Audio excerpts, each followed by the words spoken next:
کل ہم نے آخری فضیلت بیان کی تھی کہ رسول اللہ صلی اللہ علیہ وسلم نے تمام اصحاب کے دروازے جو مسجد نبوی میں کھلتے تھے ان سب کو بند کر دیا تھا اور مولا علی کے دروازے کو کھلا چھوڑ دیا تھا۔ اصحاب نے اعتراض کیا کیونکہ بہت سارے اصحاب ایسے تھے جو رسول اللہ صلی اللہ علیہ وسلم پہ کھل کے اعتراض کرتے تھے، ناراض ہوتے تھے اور بعضے کہتے تھے کہ ہمیں شک ہوتا ہے۔ مثال کے طور پر جنگ احد میں جو اتنا بڑا قتل عام ہوا، جو پوری جنگ جیتی ہوئی ہار گئے تھے، وجہ کیا تھی؟ وجہ یہ تھی کہ اشرف الانبیاء نے حکم دیا تھا گھاٹی چھوڑنا نہیں، پہاڑ جگہ سے ہل جائے تم لوگ نہ ہلنا۔ حضرت جابر ابن عبداللہ کے والد جو ہے وہ وہیں کھڑے کھڑے اتنے تیر لگے تھے کہ شہید ہو گئے، لیکن جگہ نہیں چھوڑی تھی حضرت جابر کے والد نے۔ لیکن جو بھاگے تھے وہ کیوں بھاگے تھے؟ کہ سب نے شور مچایا کہ بیت المال ہمیں ملے گا کہ نہیں ملے گا، یعنی ان کو یقین ہی نہیں تھا کہ یہ نبی عادل ہے کہ نہیں ہے۔ بیت المال کے پیچھے بھاگے، جو اسلحہ تھا، چیزیں تھیں، اور اس کے بعد سب کام خراب ہو گیا۔ تو یہ لوگ اعتراض بھی کرتے تھے۔ تو مولا تو رسول اللہ صلی اللہ علیہ وسلم نے کیا فرمایا؟ وَمَا أَنَا سَدَّدْتُ أَبْوَابَكُمْ وَلَا أَنَا فَتَحْتُ بَابَهُ، میں نے تم لوگوں کے دروازے نہیں بند کیے، نہ علی کا دروازہ کھولا ہے، بَلِ اللَّهُ سَدَّ أَبْوَابَكُمْ، بلکہ اللہ سبحانہ و تعالیٰ نے تمہارے دروازوں کو وَفَتَحَ بَابَهُ، اور علی کے دروازے کو کھولا۔ اگلی جو فضیلت مولا امیر المومنین نے بیان کی، فَأَنشَدُكُمْ بِاللَّهِ أَتَعْلَمُونَ أَنَّهُ نَاجَانِي يَوْمَ الطَّائِفِ دُونَ النَّاسِ، کیا تم جانتے ہو کہ طائف جب ہم لوگ گئے تھے تو رسول اللہ صلی اللہ علیہ وسلم نے میرے کان میں سرگوشی کر رہے تھے، مجھ سے باتیں کر رہے تھے راز کی، اور تم لوگوں سے باتیں نہیں کر رہے تھے۔ فَأَطَالَ ذَلِكَ، اور تم لوگوں کو یہ بات ناگوار گزری۔ فَقُلْتُمْ نَاجَاهُ دُونَنَا، آپ علی سے سرگوشی کر رہے ہیں، ان کو راز بتا رہے ہیں اور ہمیں نہیں بتا رہے۔ فَقَالَ وَمَا أَنَا أَنْتَجَيْتُهُ بَلِ اللَّهُ أَنْتَجَاهُ، یہ میں نہیں ہوں جو سرگوشی کر رہا ہے علی سے اور راز بتا رہا ہے، بلکہ یہ اللہ سبحانہ و تعالیٰ کر رہا ہے۔ اب یہاں پر بتائیں کہ جب طائف گئے تو وہاں پر اب جو وجہ ہو سکتی ہے وہ یہ کہ یا تو کوئی خاص پیغام تھا اللہ سبحانہ و تعالیٰ کا، وہ مولا امیر المومنین کو بتا رہے تھے، یا یہ کہ پتہ تھا منافق ہیں ارد گرد، ظاہر ہے کہ جنگوں میں منافق تھے، لیکن عجیب بات یہ ہے کہ یہ سب کے سب جو ہے وہ ٹاپ کے صحابہ بن گئے بعد میں۔ ہم نہیں کہتے کہ سارے صحابہ منافق تھے، نا، پتہ نہیں، ایسا نہیں ہے، ایک سے ایک تھے کہ ان کے قدم ہمارے سر آنکھوں پہ، ان کی خاک جو ہے ہماری آنکھوں کا سرما ہو۔ لیکن ہمارا اعتراض کس پہ ہے؟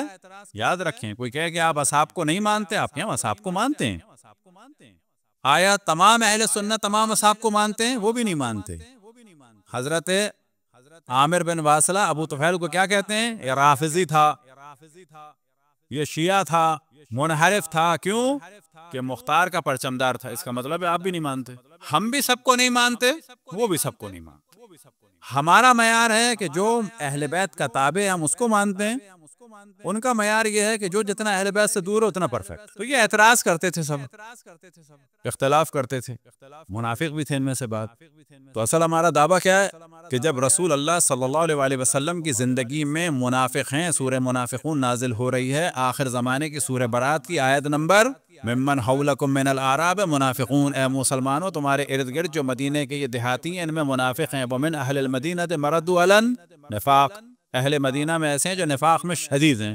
پھر میں توجہ دلاؤں، قرآن میں کسی شہر کے لوگوں کو منافق نہیں کہا گیا، کہا گیا ہے تو کس کو؟ سارے مدینے والوں کو نہیں، مدینے میں نفاق میں ہیں جو شدید میں نہیں کہا، چین میں نہیں کہا، مدینے میں ہیں جو نفاق میں شدید ہیں۔ تو ہمارا کیا پرابلم ہے؟ ہم یہ کہتے ہیں کہ اب جب پتہ ہے کہ کچھ منافق ہیں، کچھ مومن ہیں، اب ان سب کو اشرف الانبیاء کے بعد مومن نہ بنا دو کہ اشرف الانبیاء نے ایک ٹیسٹ دیا ہے، اس کے ذریعے سے دیکھو کون مومن ہے کون منافق ہے، اور وہ کثرت سے روایات میں نقل ہوا اور اس میں بھی آئے گا، اور وہ مسلم میں بیان ہوا، یا علی لا يحبک الا مؤمن ولا یبغضک الا منافق۔ طائف میں جب ہوا تو وہی صاحب کہ جو حدیبیہ میں بگڑ گئے تھے رسول اللہ پر، ناراض ہو گئے تھے اور کہا کہ مجھے کبھی اتنا شک نہیں ہوا آپ کی نبوت پہ جتنا آج ہوا ہے، ویسے تو ہوتا رہتا تھا، آج زیادہ۔ انہوں نے اعتراض کیا کہ علی سے آپ باتیں کر رہے ہیں، ان کے نہیں بتا رہے ہوں کہ بھائی یہاں پر بھی پھڈا ہو سکتا ہے، یہ منافق کچھ نہ کوئی رنگ دکھا سکتے ہیں جو عہد میں دکھایا ہے۔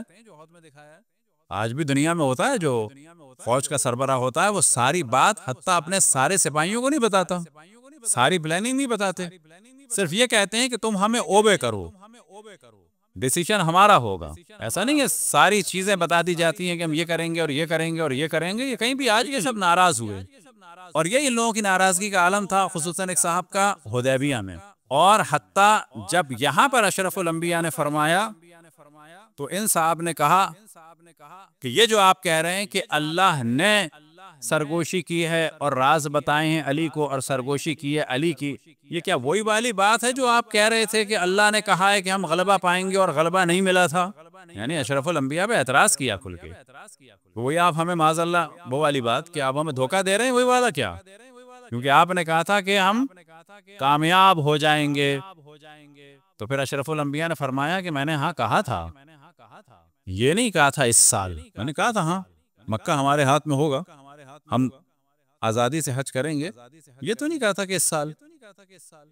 تو انہی صاحب کو بہت اعتراض ہوا تھا اس موقع پر بھی کہ یہ آپ علی ابن ابی طالب سے سرگوشی کر رہے ہیں اور مجھ سے نہیں کر رہے. اور یہ والا موضوع اصحاب کے درمیان بہت زیادہ مشہور تھا، بالکل ویسے ہی جیسے کہ حدیبیہ میں یہ صاحب اور کچھ لوگ ناراض ہوئے تھے.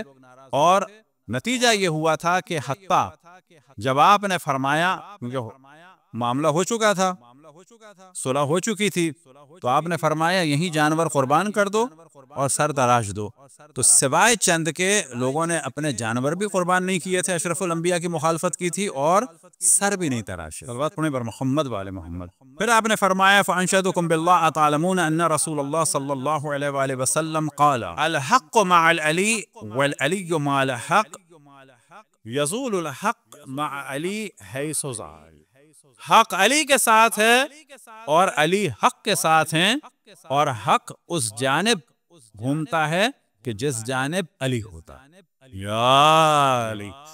ممکن ہے کہ بچہ جوان آج پہلی دفعہ آیا ہو، وہ یہ نعرہ شاید نہ سمجھ پائے. تو یہ اصل مسئلہ یہ ہے کہ صدیق اکبر، فاروق اعظم، یہ دو القاب رسول اللہ صلی اللہ علیہ وآلہ وسلم نے اپنی زبان سے صرف اور صرف مولا امیر المؤمنین کو دیا. جناب ابو بکر کو یہ ٹائٹل خود علماء اہل سنت کے مطابق قالوا الناس لوگوں نے دیا، اور فاروق اعظم ٹائٹل تمام علماء اہل سنت کے مطابق اس کی کوئی روایت نہیں ہے، یہ یروشلم کے اہل کتاب خصوصاً یہودیوں نے دیا. ایسا نہیں ہے کہ ہم ان کی مخالفت کر رہے ہیں، نا، اہل سنت کو حق ہے وہ ان کو کہیں صدیق اکبر، فاروق اعظم، لیکن ہمیں زیادہ حق ہے کیونکہ یہ ٹائٹل اشرف الانبیاء حضرت محمد مصطفیٰ صلی اللہ علیہ وآلہ وسلم نے صرف اور صرف اور صرف مولا امیر المؤمنین